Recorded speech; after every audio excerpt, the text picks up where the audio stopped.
This is the WJTS News. Thanks for tuning in. I'm Joey Rehl reporting. Last night, the Greater Jasper Consolidated School Superintendent, Dr. Tracy Lorai, activated School Reach to inform parents of a gun threat made against a Jasper school via social media. Local law enforcement was contacted and immediately started an investigation. Through that investigation, it was found that the gun threat was not credible and no threat to Greater Jasper schools existed. Dr. Lorai reminds parents and the public that any and all threats are taken very seriously and are immediately investigated by law enforcement, and any person or persons making the threats will be prosecuted to the fullest extent of the law. Schools were in session today and on a normal schedule. There was a mobile home fire early Sunday morning, 1.5 miles west of Holland in Pike County. The mobile home was a total loss. Holland, Stendal, and Sylvan fire trucks were on scene. Tanker trucks and police and sheriff's departments were also on the scene. We will have more information on this story as it becomes available. A Jasper man is facing OWI charges. Saturday night, a Jasper police officer conducted a traffic stop on a vehicle at the intersection of 15th Street and Meridian Road. During the traffic stop, the officer noticed that driver 28-year-old Zachary Betts was showing signs of impairment. Upon investigation, it was found that Betts was under the influence of amphetamines. Betts was booked into the Du Bois County Security Center and is facing charges of OWI. A Jasper man is facing disorderly conduct charges. Saturday evening, the Jasper Police Department was dispatched to an apartment at 4044 Manor Drive for a verbal domestic dispute.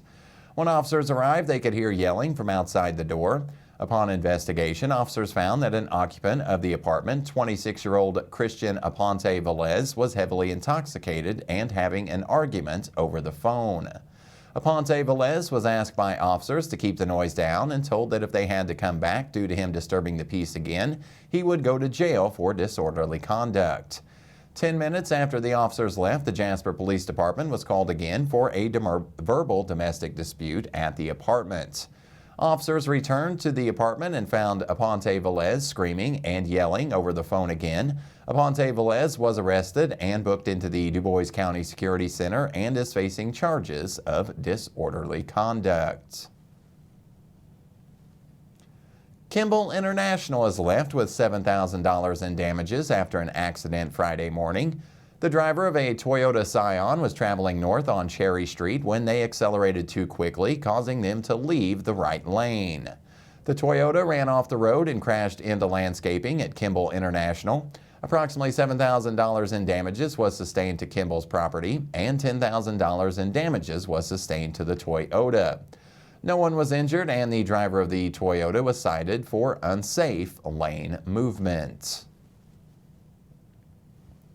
In this week's Messmer Report, State Senator Mark Messmer talks to us about his 2023 constituent survey. Here's Mark Messmer with this week's Messmer Report. Hello, this is State Senator Mark Messmer with this week's Messmer Report. Americans often remain fixated on decisions being made in Washington, D.C., forgetting that state government, in many ways, has an even bigger impact on their daily lives. For example, the Indiana General Assembly passes legislation that deals with education, agriculture, infrastructure, economic development, and more, all of which impact Hoosiers on a day-to-day basis. To remind Hoosiers of issues on the state level, each year, I send out a survey in Senate District 48, asking them to share their thoughts about issues facing Indiana. My 2023 constituent survey includes questions on a variety of topics that could come up during the upcoming legislative session. There is also space in the survey where you can leave comments about any issue or concern you may have. This year, my survey includes questions involving the state's budget surplus, school curriculum, and other topics impacting our state and community. I encourage you to consider what issues matter to you before taking my survey. What would you like to see improved in our state and community? The survey is an opportunity for you to share your thoughts with me so I can represent Senate District 48 to the best of my ability. The link to my constituent survey can be found at indianasenaterepublicans.com/Messmer. The deadline to complete my survey is January 4th. This has been State Senator Mark Messmer with this week's Messmer Report. As always, feel free to contact Senator Messmer's office directly with your questions and concerns by email at senator.messmer@iga.in.gov or by phone at 800-382-9467.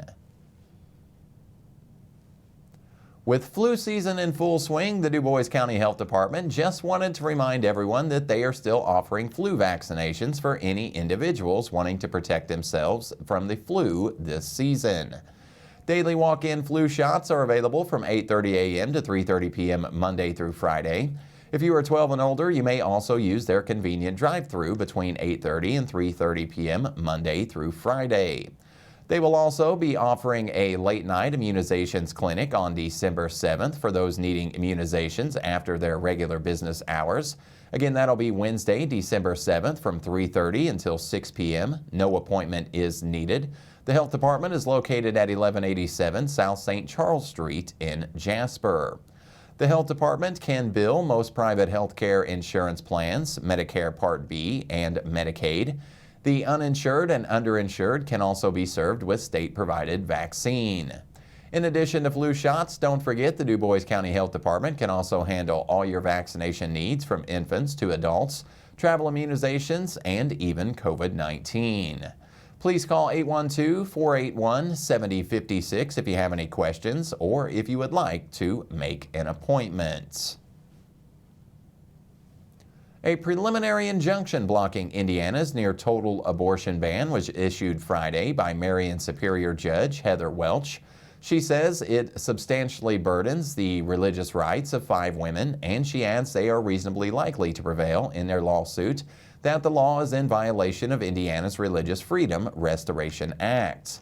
The RFRA was signed by former Governor Mike Pence in 2015 and prevents the government from blocking someone's religious exercise.